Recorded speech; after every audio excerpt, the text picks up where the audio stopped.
ជំរាបសួរពុកម៉ែបងប្អូនទាំងអស់គ្នាជួបនឹងខ្ញុំម្ដងទៀតហើយចាថ្ងៃនេះនឹងខ្ញុំចង់ចែករំលែកពីរបៀបធ្វើការ៉េមស្វាយចាការ៉េមស្វាយទុំវិធីងាយស្រួលធ្វើមែនតើមុននឹងមើលពីរបៀបធ្វើនិងគ្រឿងផ្សំសូមកុំភ្លេចជួយចុច Subscribe Channel របស់ខ្ញុំមួយផងដើម្បីទទួលបានវីដេអូទុកពីខ្ញុំជាបន្តចាឥឡូវកុំឲ្យខាត់ពេលយូរយើងមកមើលពីរបៀបធ្វើទាំងអស់គ្នាចាឥឡូវយើងមកពីគ្រឿងផ្សំទាំងអស់គ្នាចានេះខ្ទិះដូងចំនួនកន្លះគីឡូទឹកដោះគោខាប់ស្ករសម្សៅពោតចំនួន4ស្លាបព្រាអំបិលផ្លែស្វាយចាស្វាយនេះគឺស្វាយទុំនេះខ្ញុំបានក្លុករួចហើយចាឥឡូវយើងមកមើលឥឡូវយើងមកដាក់គ្រឿងផ្សំទាំងអស់គ្នា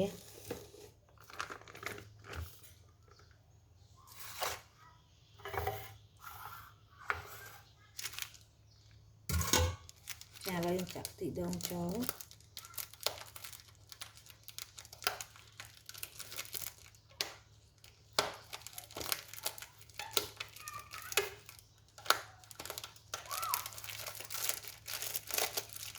ខ្ទិះដូងគឺយកខ្ទិះដើមចាចាក់ខ្ទិះដើមចូល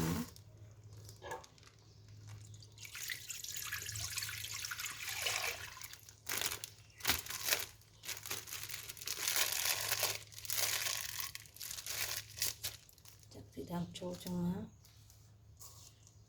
ចាក់ម្សៅពោតចូលមកម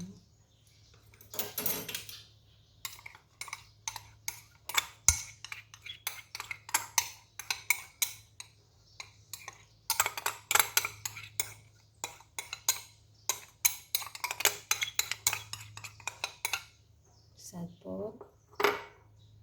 ស្ករសយើងដាក់ល្មមចឹងមកពេកទឹកដោះគោខាប់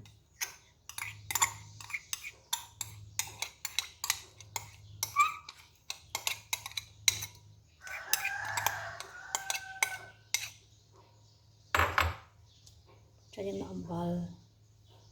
បន្តិចដើម្បីផ្អែមមកហើយយើងធ្វើការកូរចូលគ្នាចឹង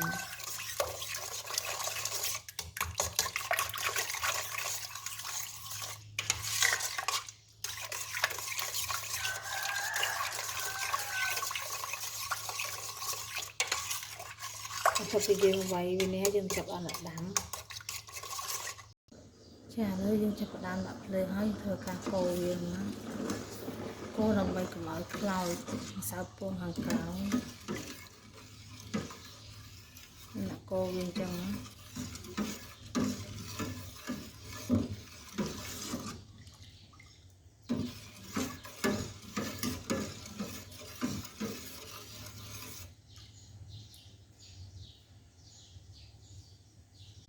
ចាឥឡូវយើងកូរវាចាប់ផ្ដើមខាប់ហើយនេះខាប់ហើយយើងអាចធ្វើការបិទភ្លើងបាន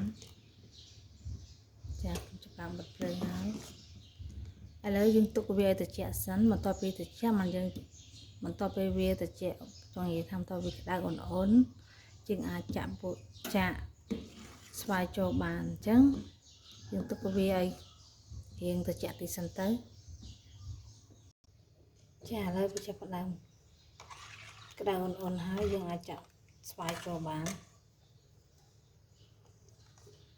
យើងចាប់បានចាក់ស្វាយចូលហើយ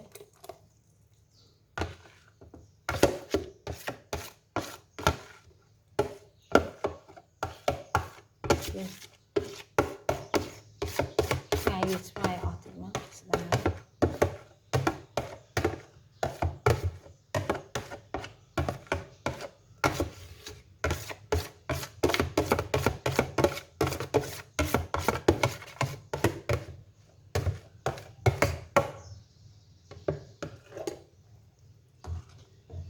កូរយ៉ាងណា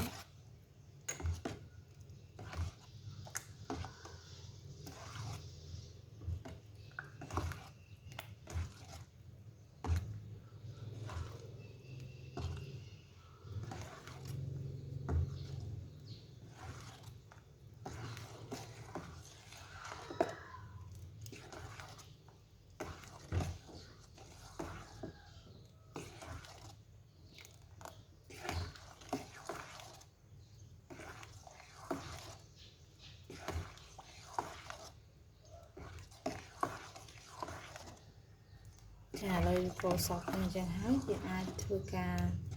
ដាក់ចូលកន្ទុយបាន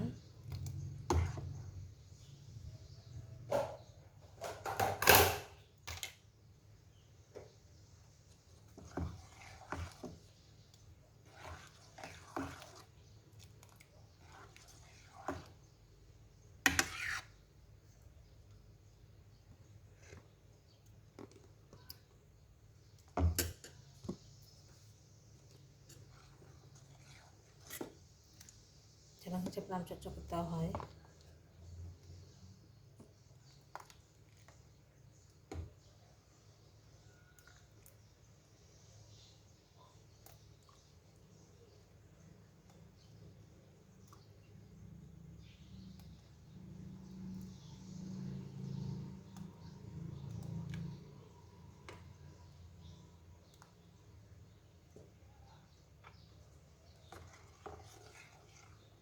ចាឥឡូវក្រែមខ្ញុំបានចូលក្នុង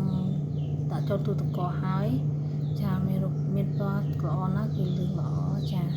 ឡូវចាំមើលខ្ញុំទុកមួយយប់សិនព្រោះរយៈពេលមួយយប់ឬក៏8ម៉ោងហ្នឹងក្រែខ្ញុំចាប់ដើមកឥឡូវចាំមើលបន្តការមើលស្អែកទៀតសិនចាឥឡូវក្រែមនេះខ្ញុំបានកកហើយចានេះកករឹងល្អណាស់យើងអាចញ៉ាំបានបងប្អូនអាចសាករៀនធ្វើកន្លែងណាផ្ទះមកវិធីងាយស្រួលគាត់តែមានស្វាយទុំខ្ទិះដូងហើយនឹងម្សៅពុតស្ករសទឹកដោះគោចាងាយស្រួលធ្វើមែនតើនេះបន្ទាប់ពីនេះខ្ញុំទុករយៈពេល8ម៉ោងឬក៏មួយយប់មកគឺកករឹងបែបហ្នឹងហើយតោះឥឡូវយើងមើលទាំងអស់គ្នាថាយ៉ាងម៉េចចានេះក្រែមខ្ញុំគឺរឹងល្អណាស់ជាចុងក្រោយនេះខ្ញុំសូមអរគុណសម្រាប់ការតាមដានទស្សនានៅ Channel របស់ខ្ញុំសូមកុំភ្លេចជួយ Subscribe Channel របស់ខ្ញុំម្នាក់មួយផងដើម្បីទទួលបានវីដេអូថ្មីៗពីខ្ញុំចាជាចុងក្រោយសូមអរគុណសូមជម្រាបលា